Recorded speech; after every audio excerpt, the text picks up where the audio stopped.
Good evening, everyone. Good evening and welcome to Roosevelt House.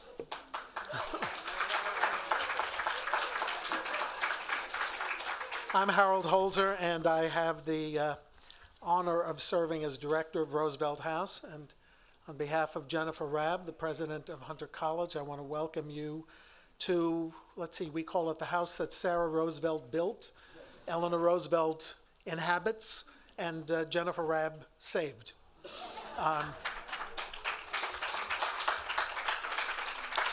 Some of you may know that President Rabb is beginning the final 3 months of her 22-year presidency of Hunter College. We are in a space that was the Roosevelt family kitchens, which she had excavated to make an auditorium, and really everything about the preservation and repurposing of the house was due to her commitment and work. She could have sold it at a time when CUNY schools were in financial distress, but she decided against a one-shot infusion of cash, and this is the result. So we thank her more than ever in these last few months.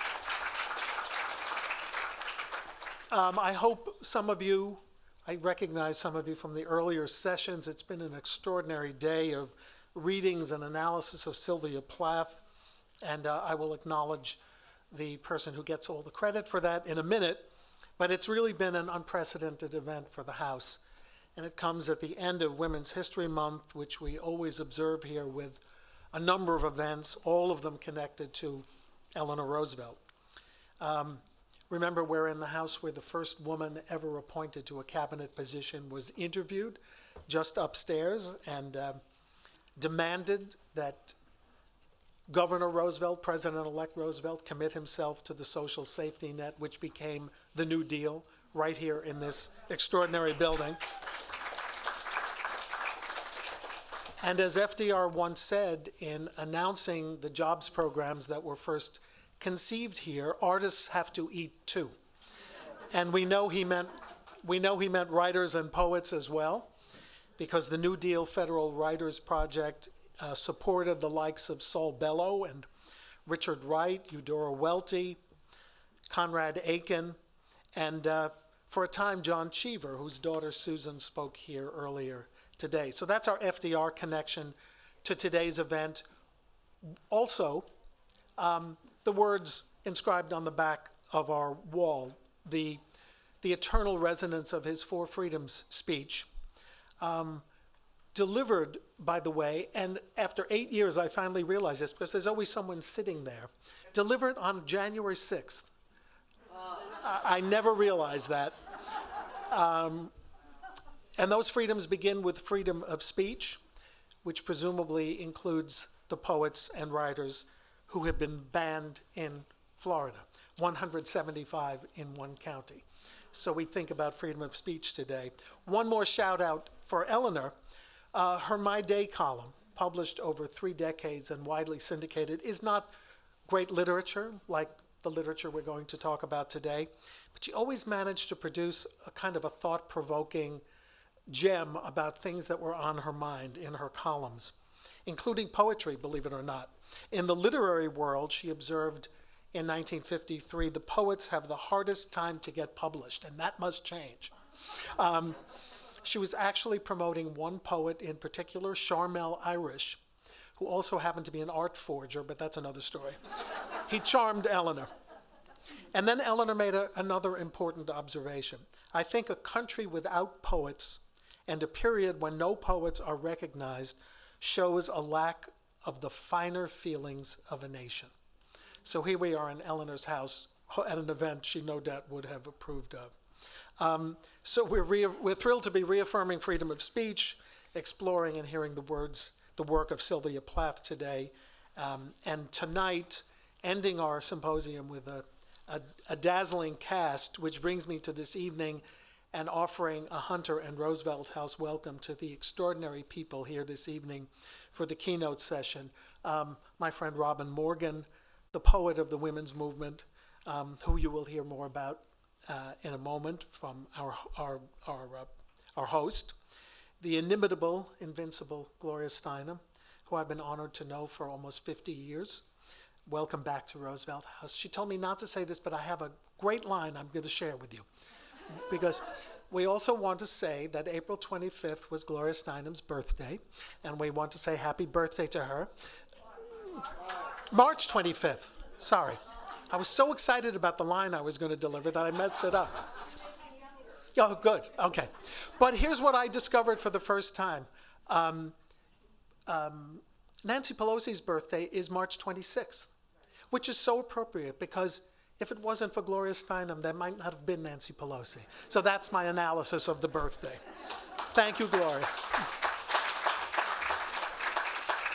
And I'm also thrilled to welcome another amazing friend, the great Kathleen Chalfant, and anyone who has played Ethel Rosenberg, Rose Kennedy, Peter Pan, Emily Dickinson's posthumous editor, Mabel Loomis Todd, and that valiant John Donne expert, Dr. Vivian Baring, is more than ready for primetime Plath, I think.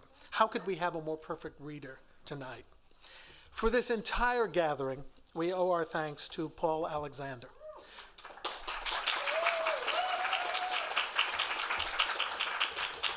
Hunter teacher, author, playwright, documentarian, chronicler of Sylvia Plath, who brought the symposium idea to us, this unlikely idea of using Eleanor's house for an exploration of a great woman poet, and has created this extraordinary event for us today, a monumental day for both Plath and Roosevelt House. Paul, we're very grateful to you.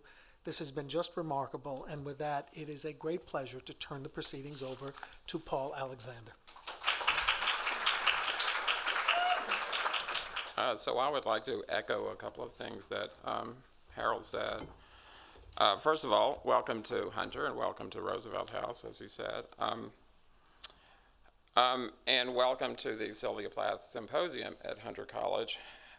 For many of you, you know that for Plath, 2023 marks the 60th anniversary of her death and the 90th anniversary of her birth year.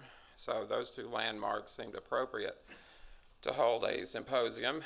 And Harold and President Rob are good enough to support this. And so here we are. It's been a remarkable day today. I would like to start by thanking President Rob. Literally, without her support, this wouldn't have happened. She's our only sponsor. And how often is it that you get a president of a university willing to support poetry? But she did. And I got to thank her personally upstairs. But it also wouldn't have happened without Harold and his extraordinary team here. These are such pros, so I want to thank you, Harold, for bringing this in. We had two morning academic panels that were just terrific, and then an afternoon poetry, poets panel, which was also great. And so we're tonight exploring Plath and the whole, the way she affected the women's rights movement, the whole issue of feminism, and the way they have championed her work through the years. But for example, without Robin, she wouldn't have gained that early success that really made her a name that had to been dealt with. So it's quite remarkable that we have the two women here that are responsible for that early response to Plath outside of the literary world. So I thought it would be nice to read 4 Plath poems, because we haven't, people have read poems throughout the day, but it'd be nice to start off with, well, this is who she is, this is why we're here, and who better than Kathleen to do that? So I would like to introduce her now, but there's one other addition. My students have just been remarkable. I have a student committee that's helped run this, chaired by the fearless Julie Rosenberg. Where's Julie? So she's just been terrific. The students have been just remarkable in supporting everything that we've been doing today, and so I wanted to acknowledge them. Let me give you a short introduction to Kathleen, because it could be much, much longer. But Kathleen Chalfant was nominated for a Tony Award for the original production of Angels in America, the Ethel Rosenberg role. For her seminal performance in the Pulitzer Prize-winning play Wit, she won the Drama Desk Award, the Out of Critics Circle Award, an Obie Award, the Louis L. Lortel Award, and her many other credits include Racing Demon, Talking Heads, Great Expectations, Dear Elizabeth, Somewhere Fun, Rose, and most recently, the critically acclaimed revival of Joan Didion's The Year of Magical Thinking, which is just extraordinary, one of the best theater experiences I've had lately. In 2018, she received the Obie Award for Lifetime Achievement. On television, she has extensive credits that include House of Cards, The Book of Daniel, Doubt, Law and Order, Madam Secretary, and her great role in The Affair. She's just hilarious in that, in a very understated way. Among her film credits are Five Corners, Bob Roberts, Kinsey, The Last New Yorker, Old, and Duplicity. It is my honor to introduce my friend Kathleen Kolfan. Thank you, Paul. Thank you, Harold. I'm enormously proud to be part of this bevy of extraordinary women, the ones who are here in the flesh and the ones whose spirits surround us all. Tonight I'm going to read a selection of poems that represent Plath's unique, vivid, uncompromising, fierce female voice. The first poem was inspired by the birth in London on April 1st, 1960, of her first child, as you all know, a daughter, Frida Rebecca Hughes. Several months after the birth, you can't do this right after the birth because you haven't slept, Plath wrote a poem about the experience. Morning Song. Love set you going like a fat gold watch. The midwife slapped your foot soles and your bald cry took its place among the elements. Our voices echo, magnifying your arrival. New statue. In a drafty museum, your nakedness shadows our safety. We stand round blankly as walls. I'm no more your mother than the cloud that distills a mirror to reflect its own slow effacement at the wind's hand. All night your moth breath flickers among the flat pink roses. I wake to listen. A far sea moves in my ear. One cry, and I stumble from bed, cow heavy and floral in my Victorian nightgown. Your mouth opens clean as a cat's. The window square whitens and swallows its dull stars. And now you try your handful of notes. The clear vowels rise like balloons. I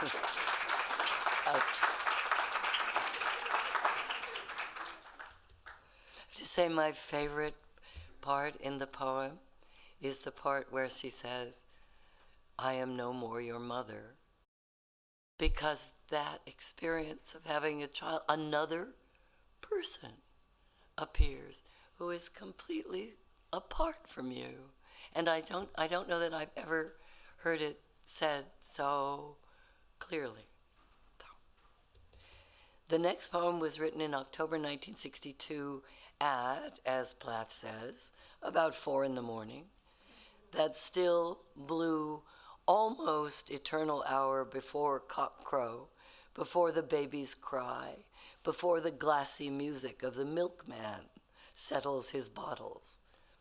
Plath described the speaker of the poem as an executive, a sort of exacting super salesman who wants to be sure the applicant for his marvelous product really needs it and will treat it right. The applicant. First, are you our sort of person?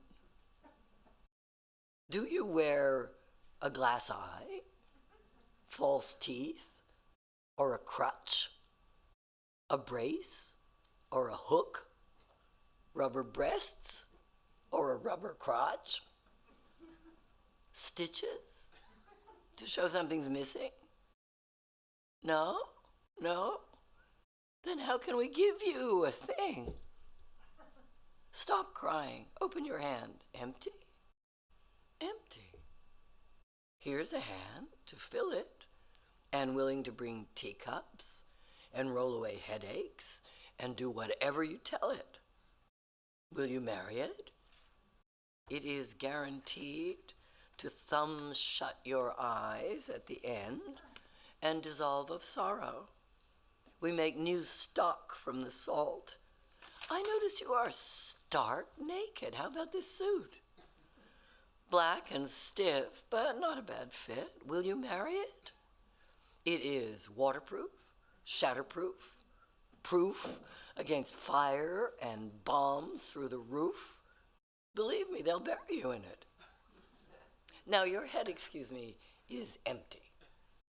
I have the ticket for that. Come here, sweetie, out of the closet. Well, what do you think of that? Naked as paper to start, but in 25 years, she'll be silver. In 50, gold. A living doll everywhere you look. It can sew, it can cook, it can talk. It works, there's nothing wrong with it. You have a hole, it's a poultice. You have an eye, it's an image.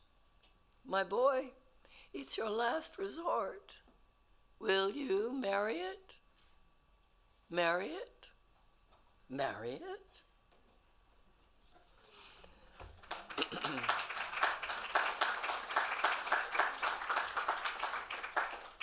The next poem, it's perhaps Plath's most famous, was also written in October 1962 in the group of poems that became the heart of Ariel, her posthumously published volume.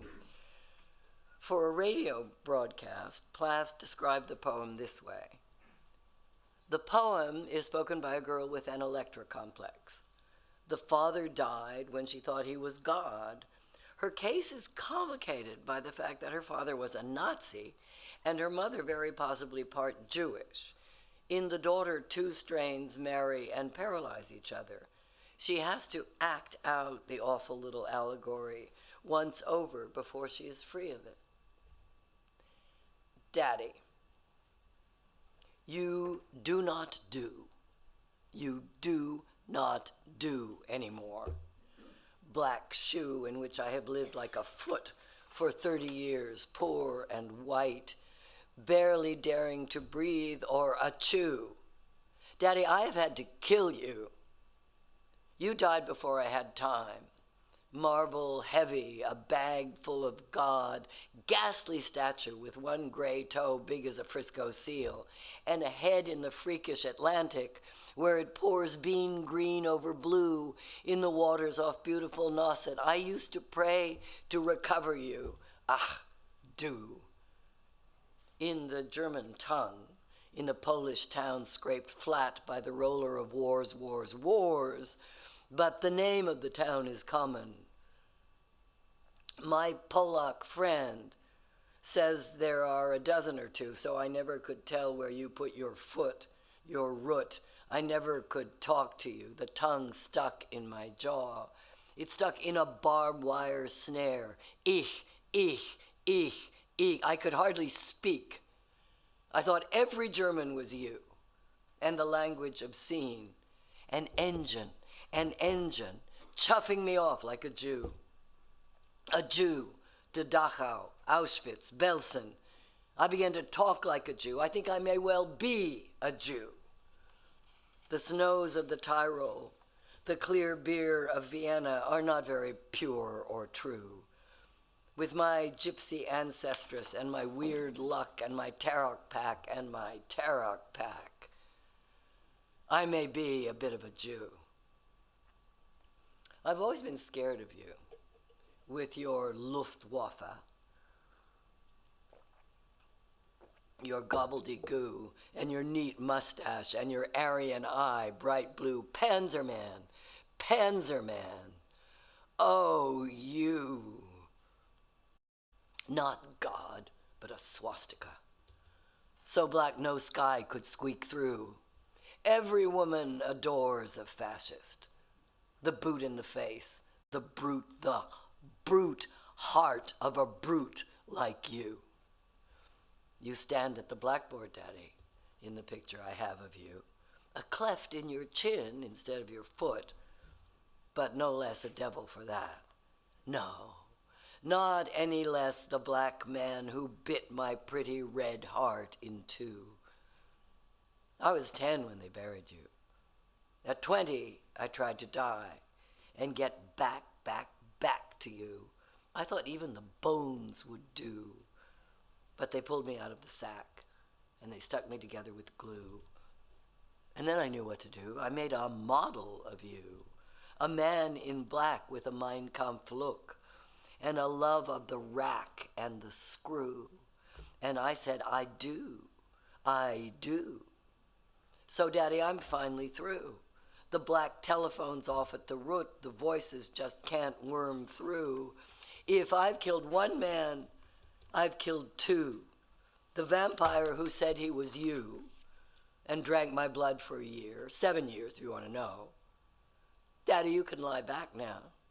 There's a stake in your fat black heart, and the villagers never liked you. They're dancing and stamping on you. They always knew it was you.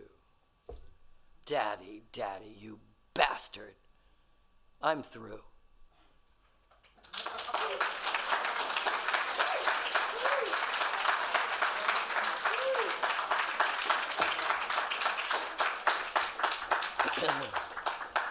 Some readers regard tonight's final poem as Sylvia Plath's anthem to feminism.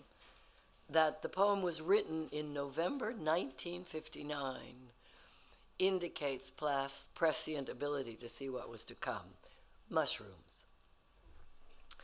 Overnight, very whitely, discreetly, very quietly, our toes, our noses, take hold on the loam, acquire the air. Nobody sees us, stops us, betrays us. The small grains make room. Soft fists insist on heaving the needles, the leafy bedding, even the paving. Our hammers, our rams, earless and eyeless, perfectly voiceless, widen the crannies, shoulder through holes. We diet on water, on crumbs of shadow, bland-mannered, asking little or nothing. So many of us. So many of us. We are shelves. We are tables. We are meek. We are edible. Nudgers and shovers in spite of ourselves. Our kind multiplies. We shall, by morning, inherit the earth. Our foot's in the door.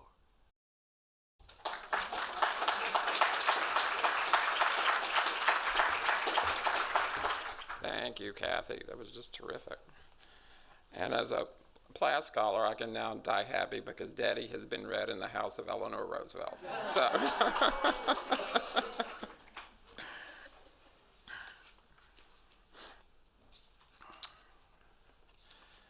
and now to the final part of the day.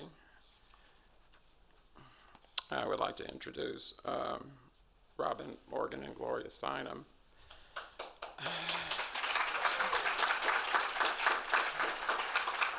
You don't get to do this very often, so I hope I don't screw it up, but I'll try.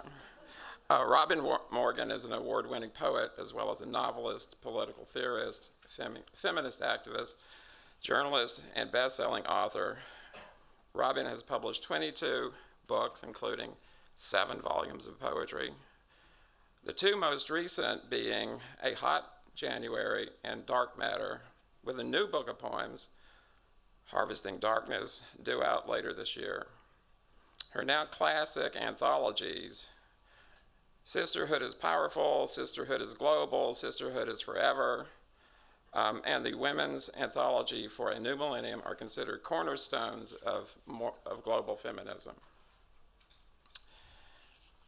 Other recent books include Saturday's Child, a memoir, her best-selling The Demon Lover, The Roots of Terrorism, her nonfiction work, Fighting Words, a Toolkit for Combating the Religious Right, her historical novel, The Burning Time, and her newest novel, Parallax.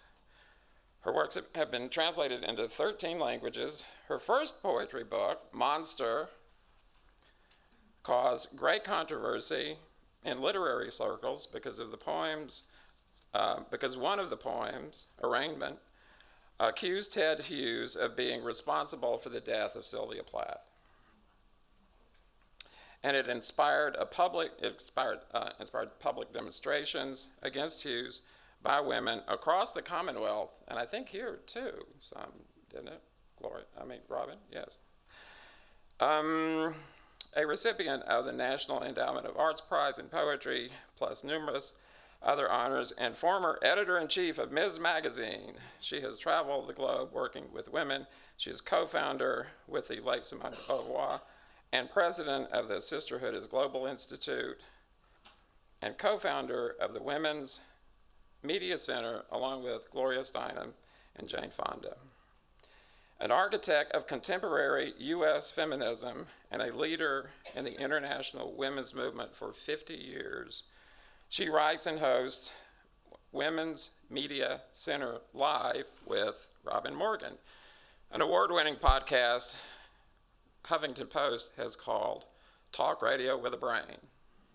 We all need that. To find her popular blog, you go to her website, which is robinmorgan.net. Gloria Steinem graduated Phi Beta Kappa from Smith College in 1956, and then on a Charles Bowles Fellowship, spent 2 years in India where she was influenced by the Gandhian activism. She also received the first doctorate of human justice awarded by Simmons College. In 1968, she was one of the founders of New York Magazine. Did people know that? No. And 3 years later, as we all know, she founded Ms. Magazine and remained one of its editors for 15 years. She continues to serve as a contributing editor today. As an author and journalist, Steinem has written numerous articles on an array of subjects from politics to sports to women's issues, as well as 11 books, including The Truth Will Set You Free, but first it will piss you off. My Life on the Road, Moving Beyond Words, Revolution from Within, and Outrageous Acts and Everyday Rebellions, all published in the United States, and in India, she published As If Women Matter.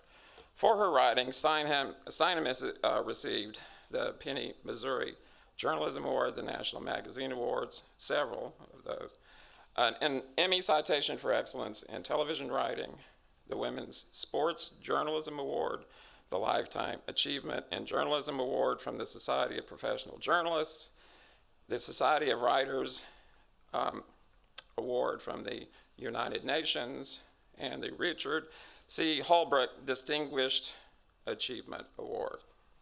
As an activist, she co-founded the National Women's Political Caucus, very famously, that's such an important movement, and the Free to Be Foundation.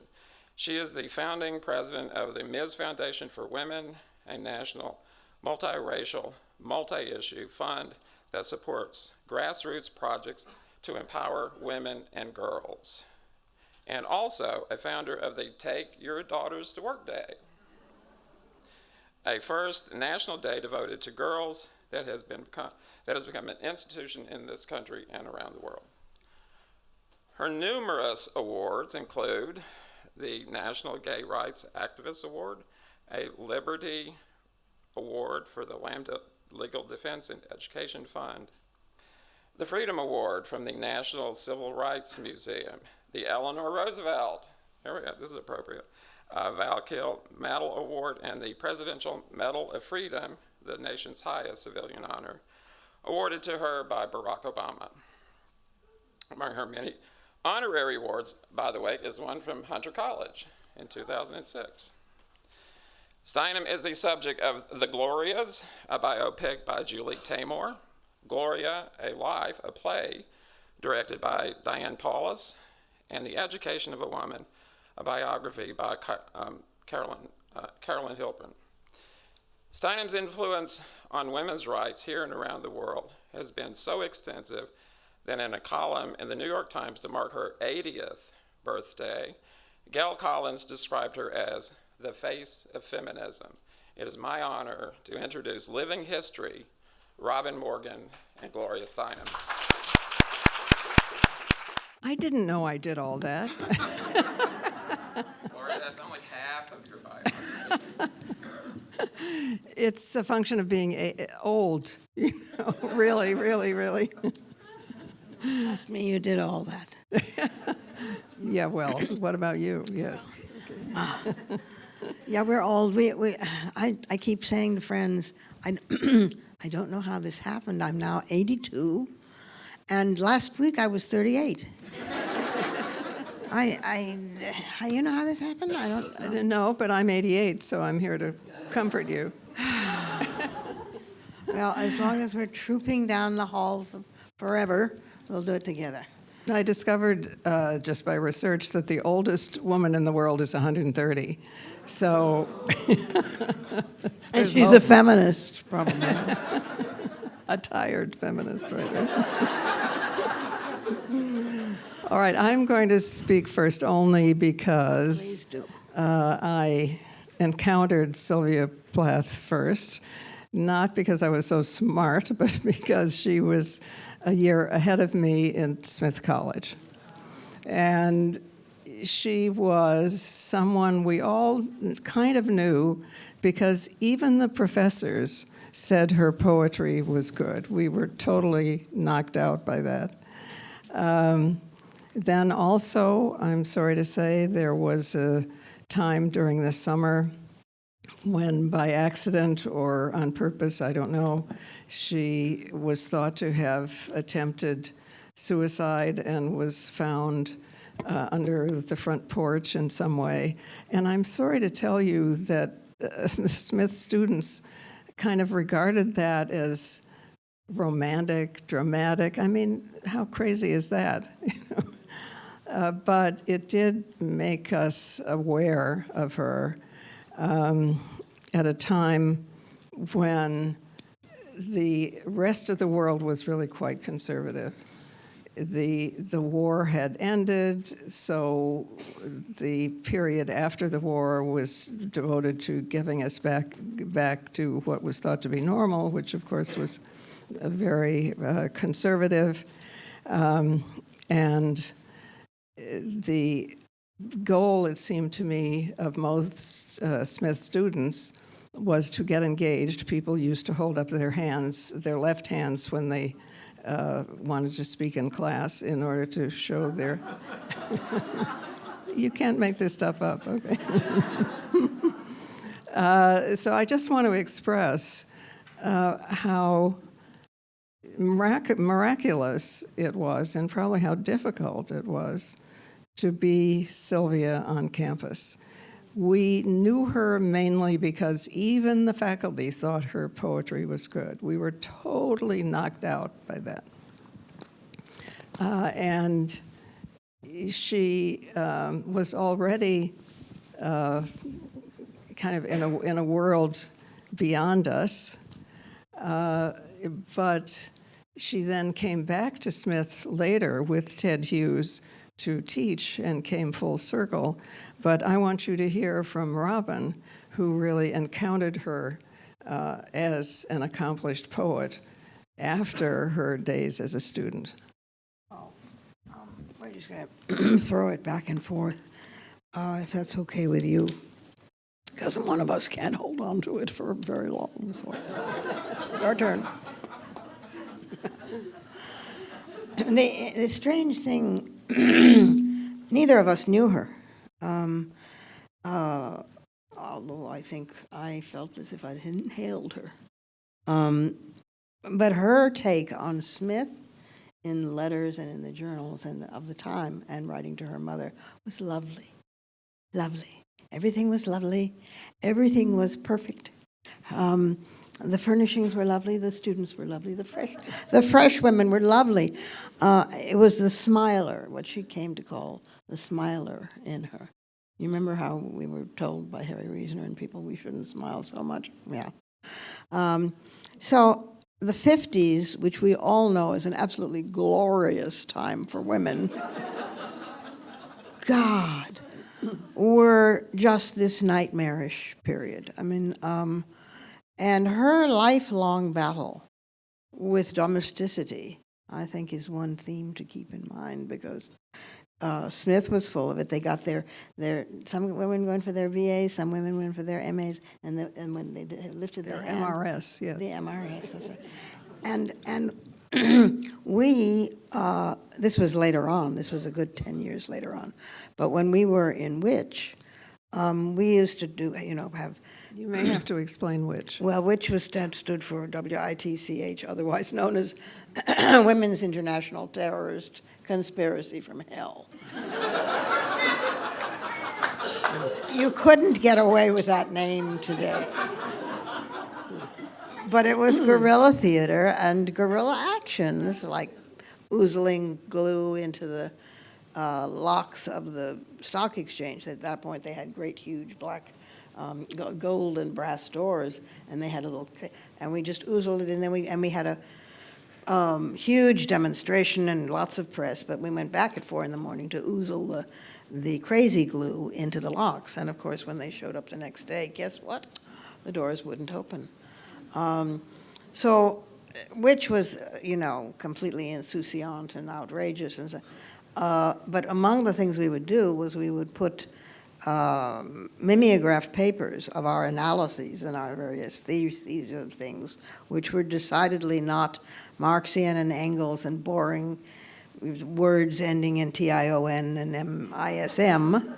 And we would stock them and mimeograph. My arms have never recovered from the mimeograph. How many of you remember a mimeograph machine? I'm just asking. Yeah, precisely. And so we would schlep them in shopping bags to women's campuses. And I remember we went to Smith. You were gone by this time. But we went to Smith, and we were absolutely appalled. They were giving a course in how to pour tea and how to do an afternoon tea. And I always thought that Smith was, somehow had some muscle in the brain part. But it was appalling. Anyway, so she thought, however, that it was lovely. And the struggle, this lifelong struggle between her wanting to be a writer and a poet in particular, and a free being, and the genius that she actually was, and a working woman, with, as well, domesticity and a loving husband and children. So that, when I say I inhaled her, I identified hugely with that, because I, even 10 years later, she was a poet, I was a poet. She married a poet, I married a poet.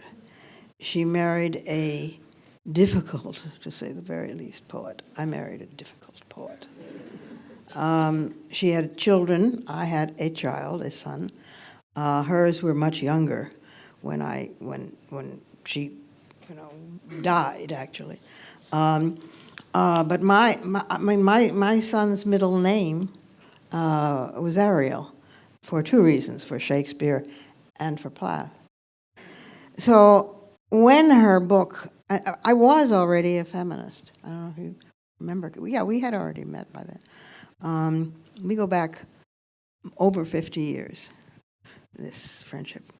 And so, but when I had already written a little poem called Monster, and it had become, depending on your view, either infamous or famous, because it named women in the left, men in the left, for their sexist behavior by name, and and one didn't do that, so they became fairly upset.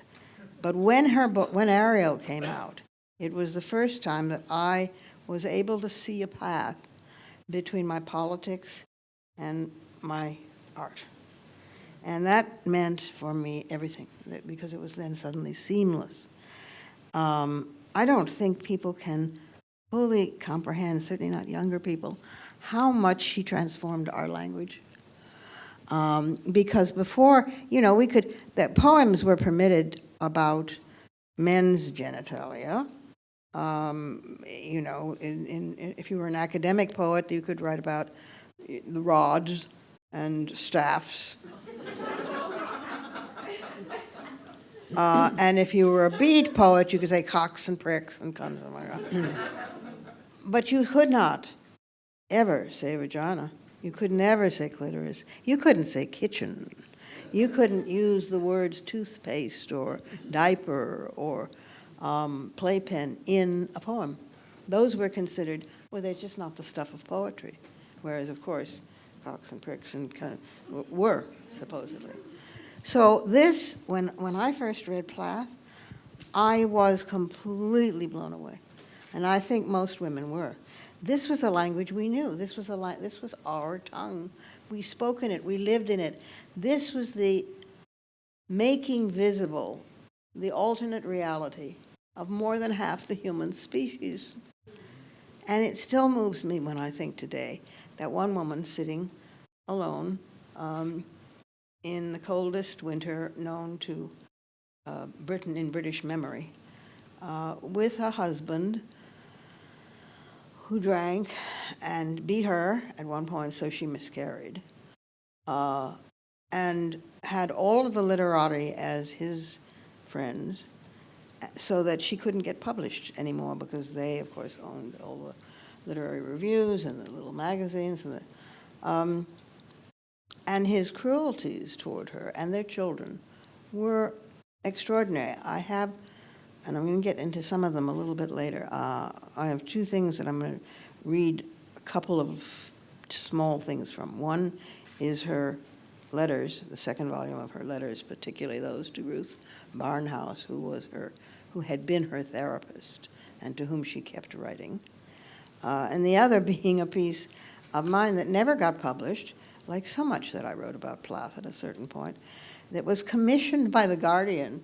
Please, please, please. And they nagged and nagged because I said, I'm not doing this anymore. I've done it. I've had it. Okay, no, you have to do it. So I did this piece around the time that the Barnhouse letters were coming out about Ted and what Ted really was and who and what he did.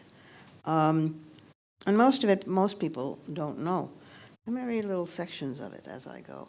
But I would love it if you would, I don't think young people can understand. I sound like one of those, I had to walk 6 miles in the snow with only my socks on. But I don't think they know that when I got married, I wasn't able to keep my name. I wasn't able to get a loan. You couldn't have your own credit card. You couldn't keep your own name. You had to go to court to get your own name back. I mean, there's some of us here who remember this, right? And that's what Sylvia was, dealing with. That's right. Yeah. And at the same time, she was drawn to it. It was extremely. That was 10 years earlier, remember? And those 10 years were very meaningful.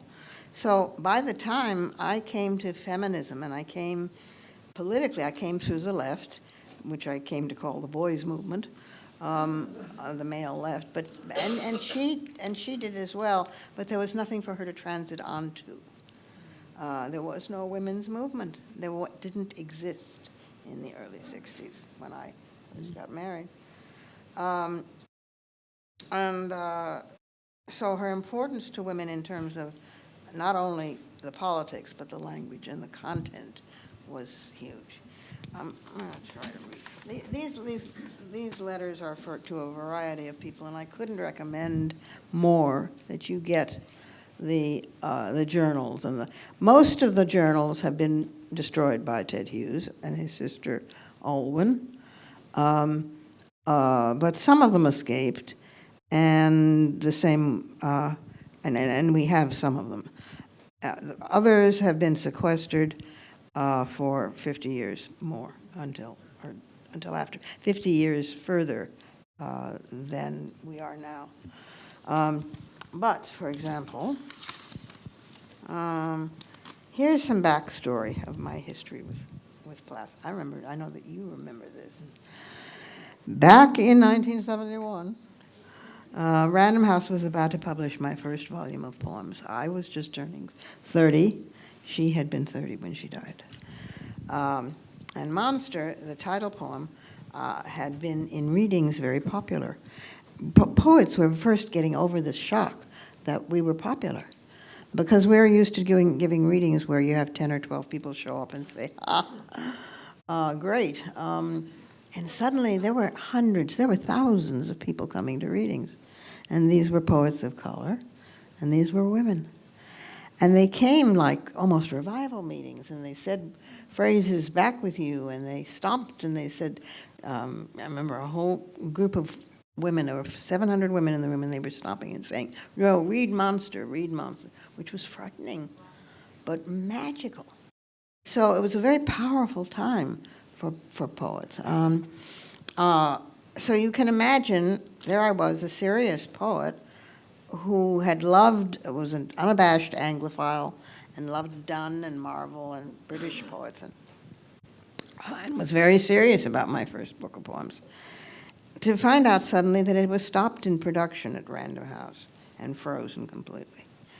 Why was this? Because Ted Hughes and the estate, the Plath estate, and his sister had discovered, somebody had pointed out this poem called Arraignment, which I had in fact written. I was under the silly illusion that, like, We had freedom of the press. well, there's that.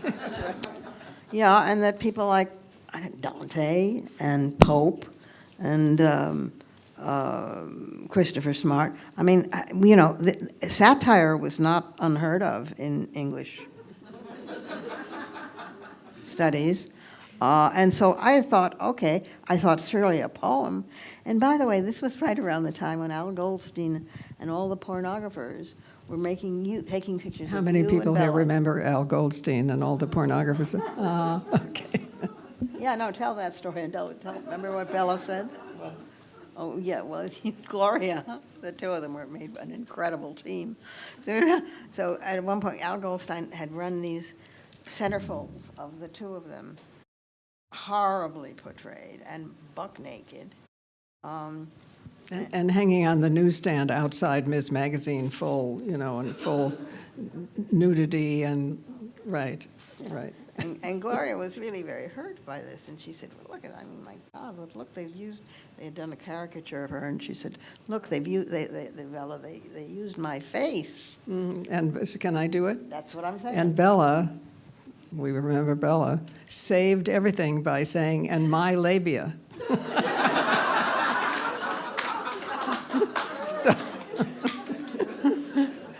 I mean, laughter is a great right, victory, right? It's true. So, but the problem was that I couldn't, if they could do this to feminists, then mine was a poem, for God's sake. It was a poem.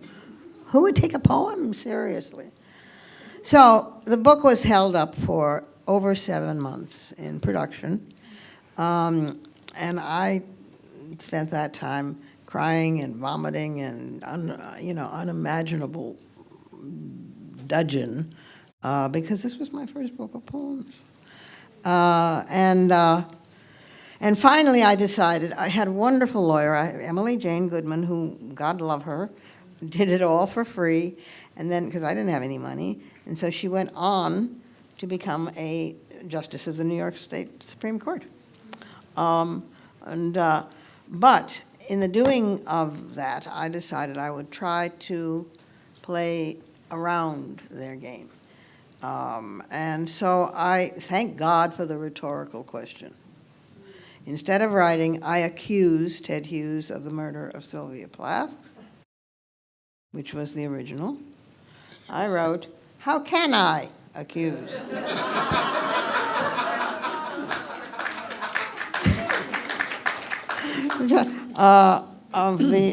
Ted Hughes, of what the entire British and American literary and critical establishment has been at great lengths to deny without ever saying it in so many words, the murder of Sylvia Plath. I honed the irony. I also added a stanza about Assia Goodman Webbel, who was the woman he was screwing when he left Plath, and her daughter, Shura, their daughter, Shura.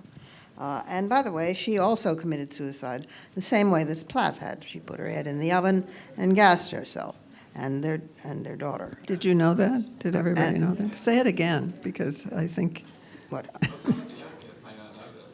yeah. Oh, sorry. That Assia Goodman Webbel, who was the woman he left Plath for, also killed herself. She put her head in the oven, turned it on, and gassed herself and Shura, their daughter.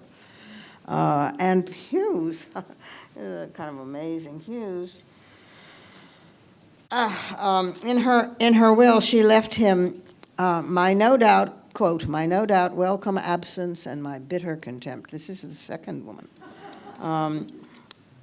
And later on, he said, rather disingenuously, all the women I have anything to do with seem to die. But he hadn't yet said that when I wrote in this poem, even in the revised version, what a coincidence. But only paranoiacs would assume that such a curious redundancy constitutes a one-man genocidal movement. So I also called them critical necrophiles, the critics who had exaggerated her madness or made it up entirely, and who deplored the suffering that Plath had caused him because it was so inconvenient. A. Alvarez, George Steiner, and Robert Lowell. But the heartbreak, and I remember telling you about this, was Doris Lessing. Because it was the time of the Golden Notebooks, and we all were running around saying, aren't these amazing, wonderful pieces of prose and feminist vision? And Lessing took to her typewriter to denounce me for having the rhetorical question, and said, and wrote me privately then, saying, we of the literary canon don't wash our dirty linen in public. So in one swell foop, she was admitting that this was true. And that kind of broke my heart. Okay, the book comes out. It sells fairly well because these amazing audiences come and hear poetry, and they hear women, and they want to hear women. And that was fantastic. But what was completely unexpected was the reaction of women in the women's movement, because they also inhaled these poems, and they liked the accusation, even as a rhetorical question. So, starting with Women in Canada, where I first learned by pure chance that the book had been pulled from the shelves, and that a separate piece had been made with Ted Hughes and the Hughes family and the Plath estate that he controlled, to have it not appear, and then he wouldn't sue. So my trusty friend, Emily, Jane Goodman, and I went back after them. But you couldn't stop these women because they wrote to me and they asked for permission, get this, to do pirated editions. Now, mostly people don't ask for permission to do pirated editions, but they did, and I, shocked and amazed and grateful, said yes. So there were pirated editions of Monster, which was the title poem, with this poem in it, in every country in the Commonwealth, in Canada, in New Zealand, in Australia, in all of the then colonial African, British-controlled, English-speaking countries, and of course in England, where it was even more dangerous because their slander laws were very fierce, and everybody, publishers as well as editors and so on, could be sent to prison for slander. And they went to his readings, and they picketed his readings, and they carried signs with lines from the poem's arraignment on them. And he got to a point where he could not read anywhere in the Commonwealth because there would be women disrupting. So that was quite amazing. And the women went to her grave and would chisel his name off, because it was always Sylvia Plath Hughes, and they would chisel his name off. And he would have people go back and put his name back on.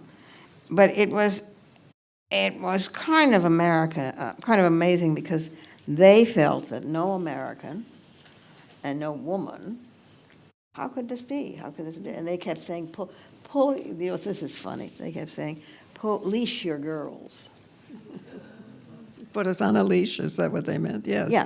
Okay. Right. Yeah. As if anybody could, much less wanted to, much less would be able to. These were women with minds very much of their own.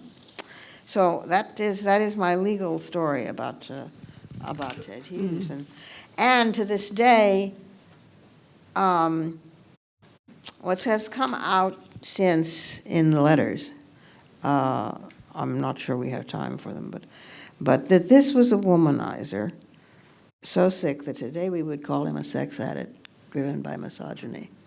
I mean, when she committed suicide, the night she committed suicide, he was in their wedding bed with another woman, and he was labeling women, 3 women he had going at the same time. Susan Allison, who was later to die, and juggling women he labeled A, B, and C, thought to have been Ossia, Brenda Hedden, and a young nurse who managed against all odds to survive him. Then he left England and for an Australian poetry festival where he had sex with a press officer, an Australian poet, and a woman interviewer. This is all the week that she killed herself. Who did this research? It's really fascinating. A number of biographers did it, and it's extraordinary. But perhaps the publication of her letters and her diaries, in which this voice and this language pours forth, will put to rest forever this 19th century trope of Hughes as this brooding figure. You know what I mean? My God, you can stumble over just so many cliches before you toss your cookies, and let her come into her own complete voice. I mean, it is extraordinary. No, well, maybe we can hope that we in this room are helping to bring Sylvia Plath into a post-patriarchal, right? And we shouldn't even have to use the word patriarchal, right? Into a truly loving community, a democratic community, a poetry-loving community. And she single-handedly can teach us the struggle that it took to get here. And that is enormously, enormously valuable, because it strengthens us for whatever struggle that we may be attempting in our lives here today. And I'm thinking about the clock, and I'm wondering, do you want to read any more, or shall we I want ask to read a tiny bit more, and then I think we should throw Okay. it open for questions. The point of importance, she knew what he was getting into, and we weren't there for her yet. We couldn't save her. When they were at Cambridge, she, in her diaries, which he censored quite heavily, he deleted such entries as that he was the biggest seducer in Cambridge, and such insights as, quote, who knows who Ted's next book will be dedicated to? His navel, his penis. And she, when she wrote that he had beat her, all I could think of was that her voice in these letters is still ringing. I mean, it is, you know, Aaron Pizzi, the first book was called Mike. Scream Quietly. Scream quietly so the neighbors won't hear. Yeah. And again, this tension between who he really was and his image, and the fact that he was powerful, and that these were literary lights, was pretty hard for her. I want to read just. Ted hates us. He left us 2 weeks ago. Oh God, do I begin? He wants to kill us, to spend all his money on her. I'm drowning. I'm gasping for air. I mean, my God, my life with him has been a daily creation. New ideas, new thoughts, mutual stimulation. Now he is actively and passionately in love in the world, and I am stuck with 2 infants and not a soul, and a mother who's lost her job. She was a single mom. There's one in here that's just heartbreaking.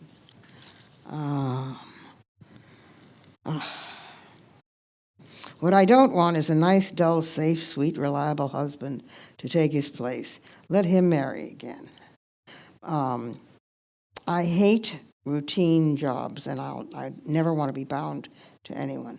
And most men who are creative or scientific miracles are bastards. I don't mind knowing a bastard or having an affair with a bastard, but I just don't want to be married to one. There is a fight back in her that we would have loved. She talks again and again about how I'm strong, I can do this. I know what life is like. I want to lead a life of poetic genius. I get up at 4 in the morning to work for 3 hours before the babies wake up. The writer in me is delighted. I'm up before breakfast and I'm engaged. Oh, this just, it breaks your heart, because she tried and she did fight back and she was not a victim. My study has become a haven, a real sanctuary for me, and so forth and so on. And she knew that she was repeating her mother's pattern. She knew that this was not good for women. She said even, why do I? She questioned it. So she was the women's movement before there was a women's movement. And I think that if women, not just women writers, but women were to understand that what she gave us, if there was one gift, it was rage. She gave us the right to rage, and to do so with language that seared your soul and made your blood run really fast. Thank you.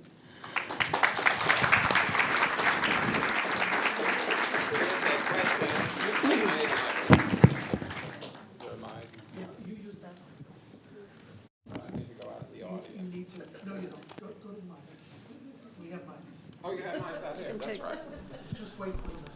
I want to ask one question first of Gloria, because I think there's a detail in my research that I learned years ago that I thought really, it's a metaphor for what Smith was like at the time, and that was posture pictures. Can you explain posture pictures? Well, I can't explain exactly why they existed, but they did exist, and every incoming female student, we were all female students, had to stand in front of a line so it could emphasize how bad your posture was or wasn't. And from the side, they took nude photographs of everybody. It must have been part of some experiment we didn't know. And there was always a rumor that the Amherst student men had looted all the posture pictures. But I'm happy to say posture pictures are a thing of the past. That's true. But is somewhere in Smith's archives, somewhere, nude pictures of you and Sylvia Plath and Nancy Reagan and Barbara Bush? I never thought of it that way. Yes. Maybe we should look A into that. profitable book looms before us. So, thank you for that. We're going to take questions from the audience. Kara. Thank you all both so much. I'm so inspired. I just have to say that in 1996, my dear friend, best friend Lauren, who is Paul's daughter, and I heard you, Gloria, at our high school, Marymount, and this is just so meaningful. I'm brought to tears by just how you continue to inspire and empower women, humans, people.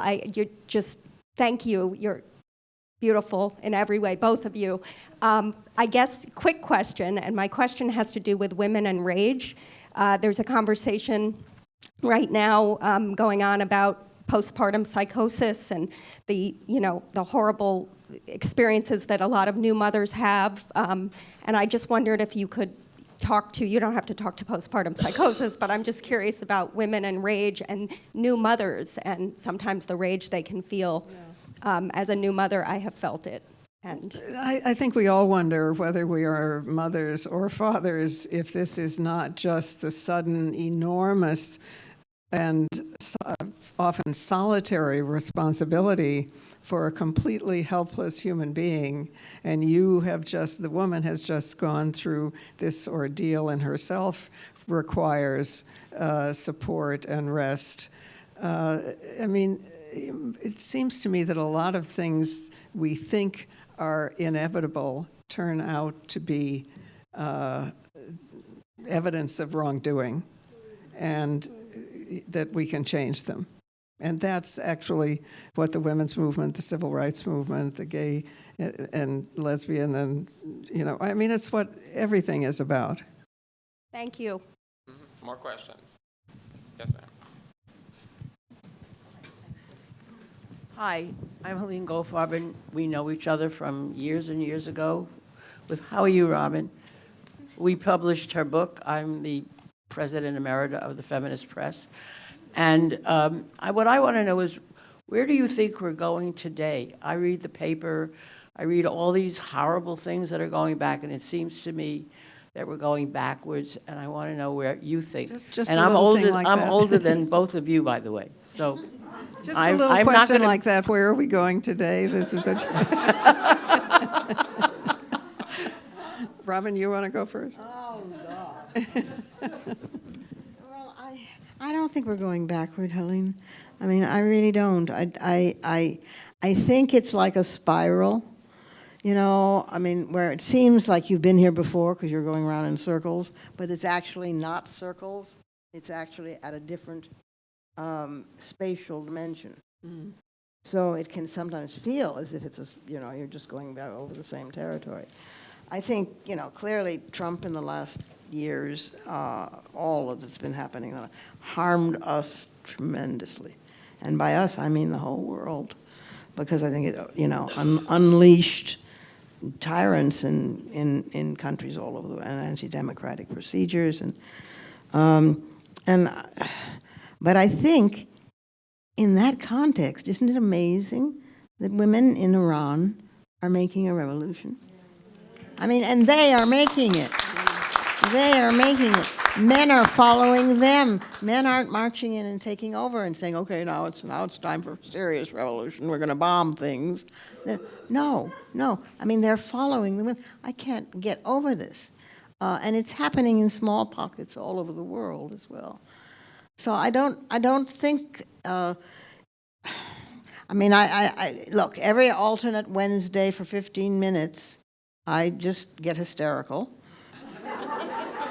and chew, my tongue and various things. And then I, like Holly Hunter in that movie, I wipe my eyes and I go back to, but I don't think so. And I know too many women and too many young women and too many women of color and too many women in all the double and triple oppressions who are just quietly working every day, all the time, to, under the under the impression that she rises from the ashes, those women, and she eats men like air, which is Plath. You know, so poetry can sometimes be useful in that it goes around all the rhetoric and all the jargon and goes directly to the heart. And that was her message, and I think we should get it out again and begin to get people listening to it. Another question, please. Yes. Blanche. It's the 75th anniversary. Oh, wait, there we go. Sorry. This It's is the Blanche Cook, by the way, everybody. Thank you.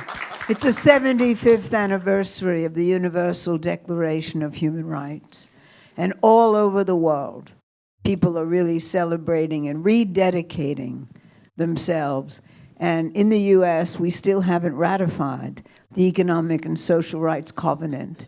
So I think we should make it a movement right here to recognize the Universal Declaration of Human Rights and stand on your shoulders. You've given us so much, both of you, all of you here, and so grateful.